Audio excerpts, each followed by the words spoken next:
नमस्कार दोस्तों, घुमक्कड़ पहाड़ी के इस खास व्लॉग में आपका स्वागत है और मैं हूं आपका दोस्त पंकज पवार।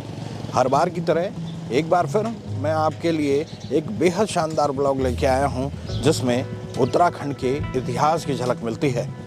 जी हां, आज हम चमोली से नैनीताल जाने वाली सड़क पर हैं और एक बेहद महत्वपूर्ण फोर्ट यहाँ पर है और ऐतिहासिक स्मारक यहाँ पर है जिसको दिखाना बेहद लाजमी हो जाता है। जी हाँ, मेरे पीछे आप देख सकते हैं, यह है चांदपुर गढ़ी।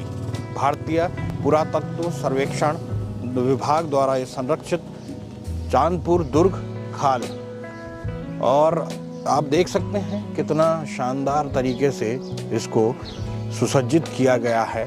और कहा जाता है कि ये पौराणिक एक ऊपर किला है जिसको संरक्षित किया गया, जिसको तमाम जो ये प्राचीनतम पुरातात्विक स्थल है, इसके अवशेष 1958 के तहत राष्ट्रीय महत्व का घोषित किया गया। और सीधे तौर पर ये बताया गया है कि किस तरीके से अगर कोई किसी ने इसको नुकसान पहुंचाया तो उसको किस तरीके से यहाँ पर उसको दंड दिया जाएगा। और आप ये देख सकते हैं, इसके शुरुआत में ही एक छोटा सा प्रतीक जिसमें पूजा कराई जाती है वो यहाँ पर दिखाई दे रहा है। आप आगे की तरफ देखेंगे तो बीच बीच में गांव हैं।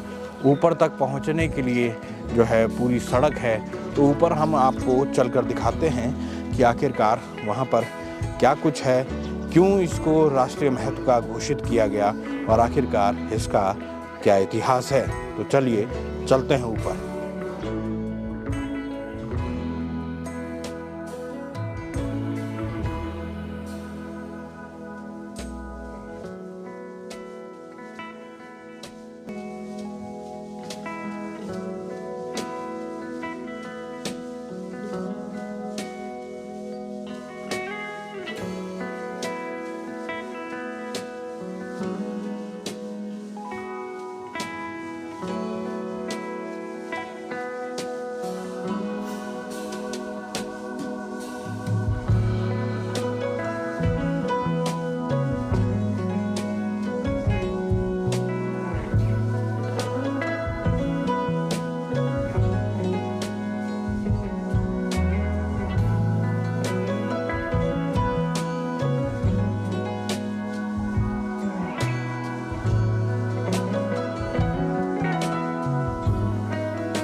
दोस्तों, थोड़ी चढ़ाई चढ़ के जो है वो बेहद खूबसूरत एक पौराणिक किला जो है वो नज़र आता है। और आप देख सकते हैं पूरे इलाके को देखकर आपको साफ तौर पर नज़र आएगा कि यही तो हमारा इतिहास है। ये गढ़वाल के उन राजाओं का इतिहास है जिन्होंने इस पूरे इलाके को बनाया। 52 गढ़ों की हम बात करते हैं जब हम गढ़वाल के राजाओं की इतिहास की बात करते हैं और कुमाऊं के राजाओं के इतिहास की बात करते हैं, तो ये तमाम जो गढ़ हैं वो अपने आप में बेहद सुकून देने वाले होते हैं। हालांकि ये तमाम जो ये एक दुर्ग रहा होगा, ये एक किला रहा होगा जो राजा थे उनका, लेकिन अब बहुत कुछ बचा नहीं है। आप इन पत्थरों पर को देख सकते हैं, पत्थरों के ऊपर हुई किस तरीके से इसको बनाया गया, किस तरीके से इनको यहाँ लगाया गया और बेहद ही शानदार यहाँ नज़र आता है। और अब हम थोड़ा ऊपर की तरफ चलते हैं तो आपको यहाँ पे कुआं भी दिखाई दे जाएगा। ये देखिए बेहद शानदार कुआं, यहाँ पर एक छोटा सा कुआं है, हालांकि क्योंकि जब ये भर गया होगा मिट्टी से तो बहुत ज़्यादा इसकी गहराई नहीं है, लेकिन जब ये रहा होगा तो किस तरीके से ये भरता होगा, क्योंकि इस पे आप सीढ़ियाँ देख सकते हैं उसी तरीके की बनी हुई है। और इसी के आसपास जो इलाका है वो हम ऊपर जाके देखते हैं। आइए आपको ऊपर की तरफ को, यहाँ देखिए, ये मुझे लगता है कि रसोई घर रही होगी, क्योंकि इसमें कुछ वैसी ही एक तरीके से ओखल यहाँ पर नज़र आती है। यहाँ पर कभी मसाला पीसा जाता रहा होगा। और ये तमाम जो जगह हैं वो अपने आप में बताने के लिए काफ़ी हैं कि ये इतिहास को किस तरीके से अपने साथ संजोए हुए है। आइए ऊपर पहुंचते हैं, ऊपर दिखाते हैं कि आखिरकार इस पूरे गढ़ की क्या कहानी है, क्यों इस गढ़ को कहा जाता है चांदपुर गढ़ी।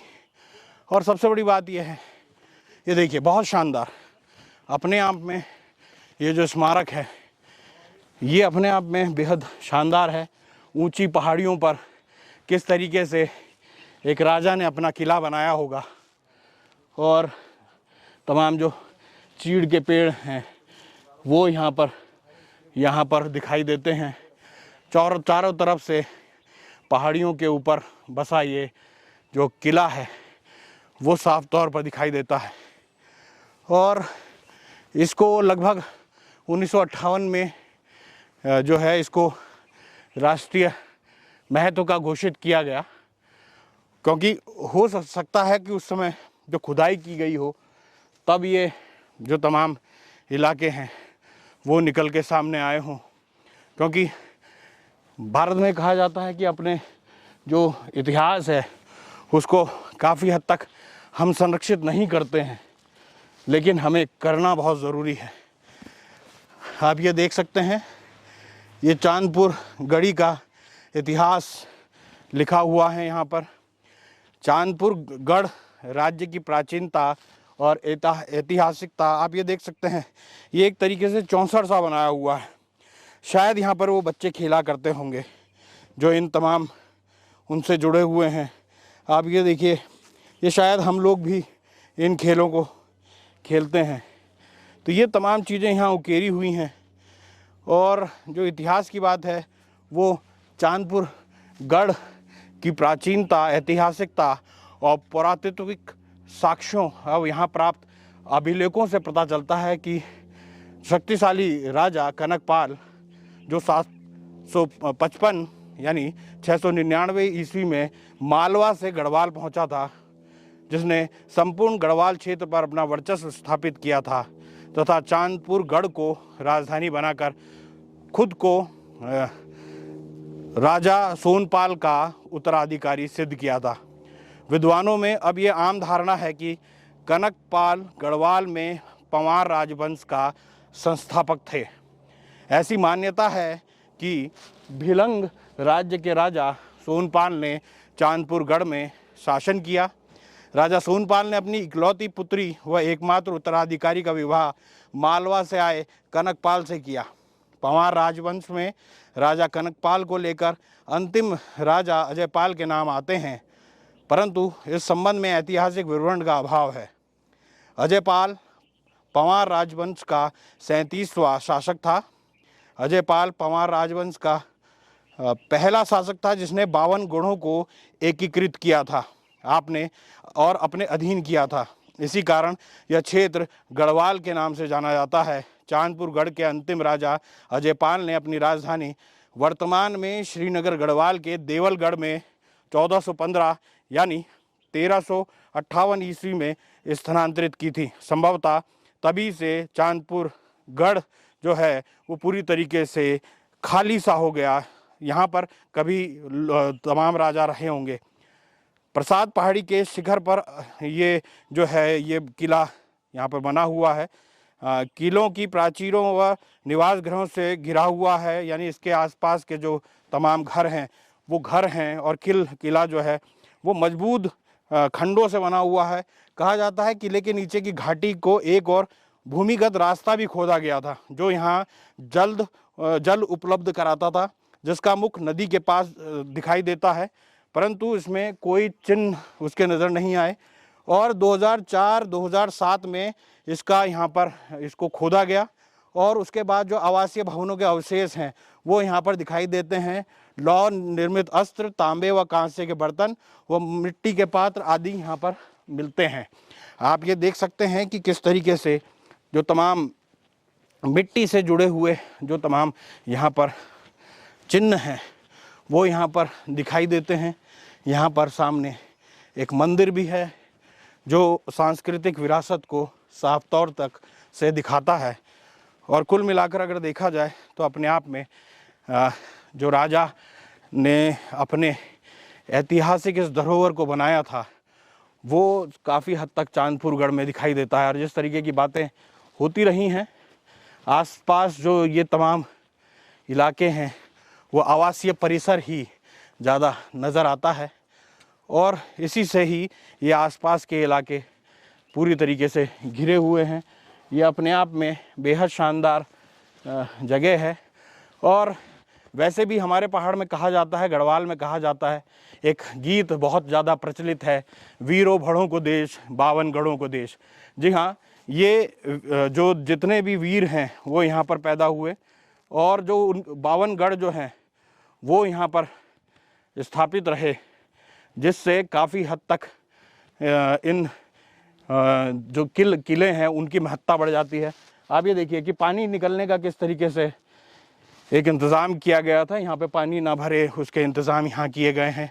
अब क्योंकि पुरातात्विक वो हो गए हैं तो आप ये देख सकते हैं ये भी एक तरीके से सीवर या फिर जो भी नाली होगी उसको बनाया गया होगा। ये पत्थर जो हैं वो आपको यहाँ पर बने हुए दिख जाएंगे। ये उकेरे हुए पत्थर साफ तौर पर नज़र आते हैं और काफ़ी हद तक ये देखिए नक्काशी दिख रही है।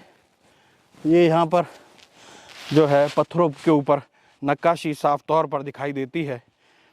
कुल मिलाकर अगर देखा जाए तो ये अपने आप में बेहद शानदार जगह है, जिसको हम अगर कहें तो ये बहुत शानदार जगह है जिसको एक्सप्लोर किया जाए। और वैसे भी कहा जाता है जिस तरीके से जो टिहरी के राज परिवार था उन्होंने श्रीनगर में जाकर अपना जब राजधानी उसको बना दी तो इस इलाके को पूरी तरीके से कहा जाए कि बिल्कुल ख़त्म सा मान लिया गया या फिर उसको त्याग सा कर दिया गया।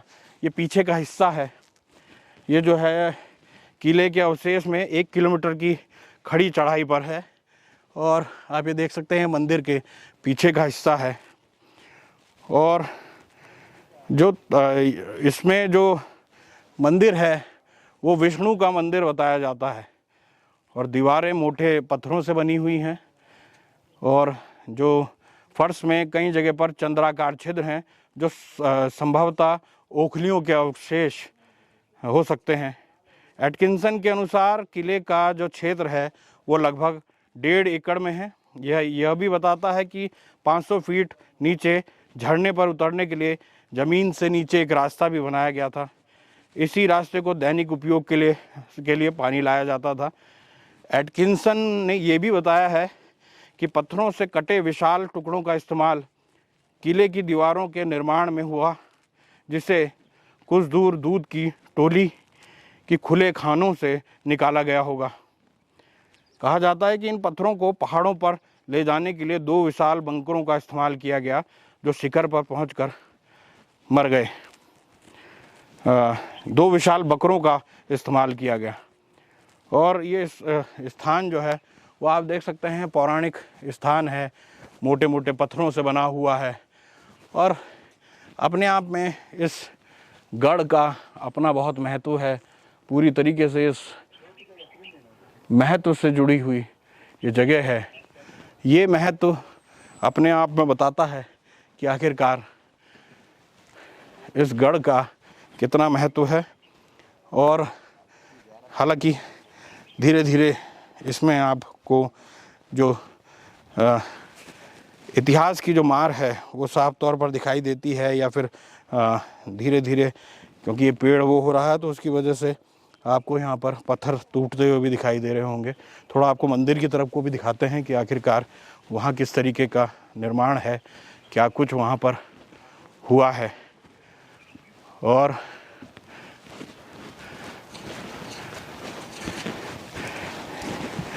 ये मंदिर जो है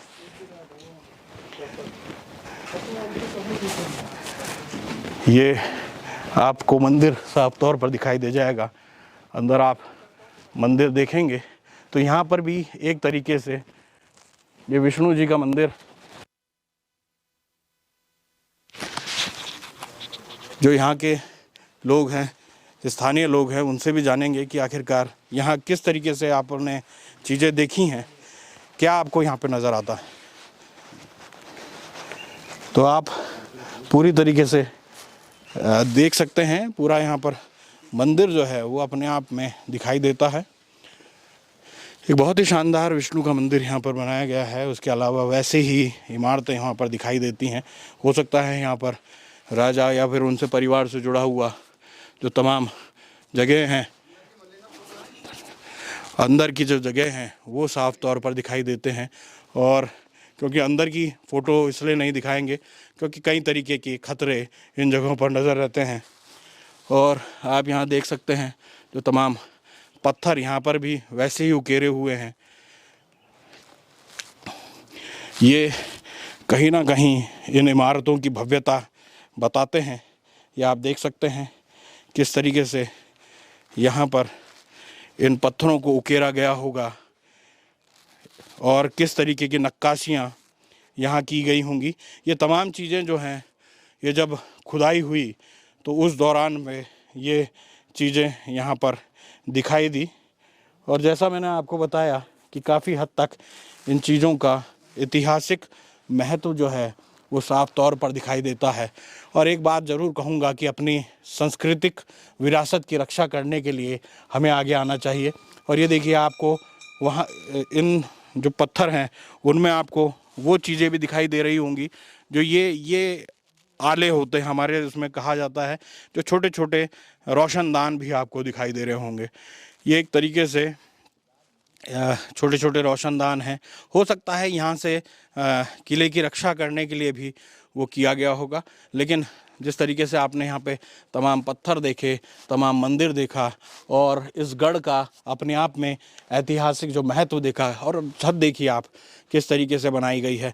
लगता है कि पत्थर उस समय काटे गए होंगे और उस पत्थरों के उसमें ये बनाया गया होगा।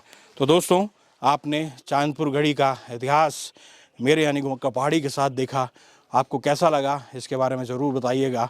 और अपने इतिहास को इसी तरीके से संरक्षित करते रहें, अपने इतिहास को इसी तरीके से बचाने के लिए आगे आते रहें, क्योंकि यही जो है असली विरासत है हमारी, जिनको हमेशा बचाए रखने की ज़रूरत है। मिलते हैं किसी और वीडियो में, तब तक के लिए नमस्कार।